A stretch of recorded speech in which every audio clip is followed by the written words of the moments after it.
Muslim, Assalamualaikum. Sa mga Ilocano, Apo, magandang hapon po sa inyo lahat. Sino mga taga Cordillera? Card. Magandang hapon po. Isa ko na lang, sino taga Region 1? Region na lang, Region 2. Magandang hapon po. Region 3. Kunti lang. Hina ng boses, baka nasa labas yung iba. Region 3. Region 4. Yay! Ang pinakamaingay kanina, National Capital Region. Mga taga Pasay, oh. Ayun, oh. Taga Pasay ito, eh.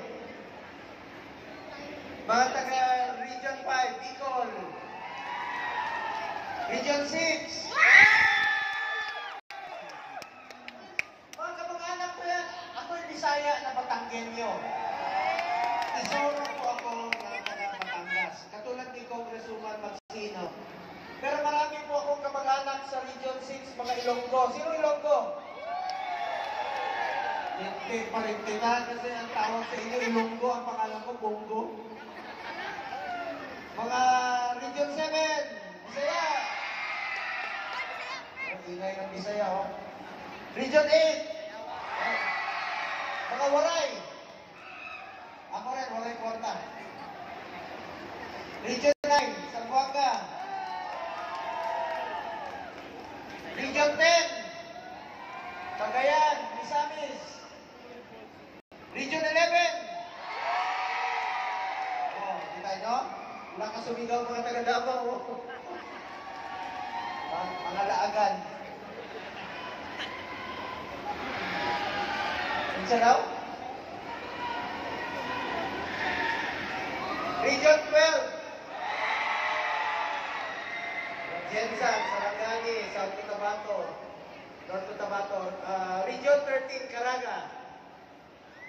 Wala. Mimaropa. Magandang hapon po sa inyo lahat. Anyway, gusto ko pong pasalamatan ang mga kasama natin sa gobyerno. Nandito po, no? Headed by our hardworking chairman, Diki Bachman. Palakpakan po natin, please. And of course, ang ating mga Commissioner Bongko, ang aking auntie. Nandiyan ba si auntie? Wala si auntie. Ayun. Auntie ko po yan kasi siya po yung magaling na bowler. Auntie ko yan kasi ang pangalan niya Bongko. Ang pangalan ko Bongko.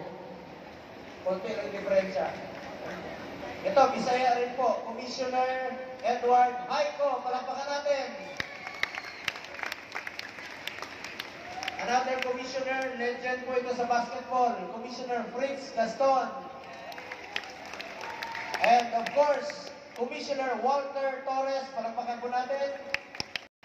Ang ating magaling na Senior Deputy Executive Secretary, Hubert Guevara, palakpakan po natin.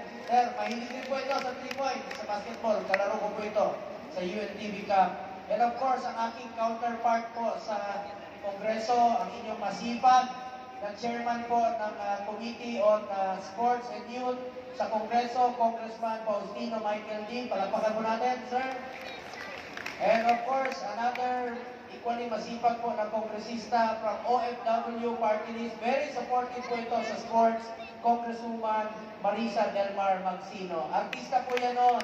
Ngayon po ay pinaglalaban niya po ang kapakanan ng ating mga OFW.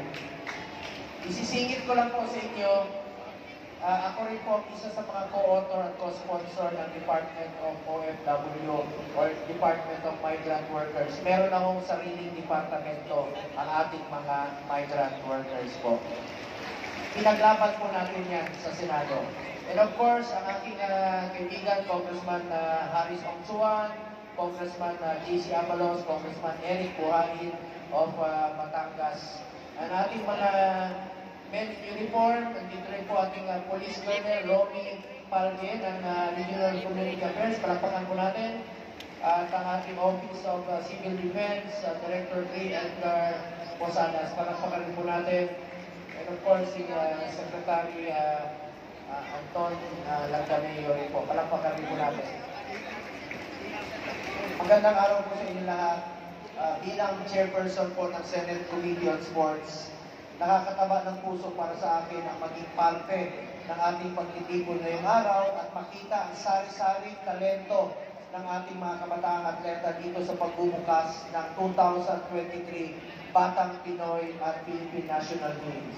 Sa palarong ito, hindi lang pisikal na lakas ang ating masasaksihan mula sa mga atleta, kundi pati na rin po ang determinasyon at ang diwa ng pagkakaisa na bumubuklod sa ating lahat bilang isang bansa. Bilang inyong kinatawan sa Senado, ako kasi ang chairman ng Committee on Sports and Health. Asahan ninyo na ang aking buong suporta po upang itaguyod ang grassroots sports development sa bansa.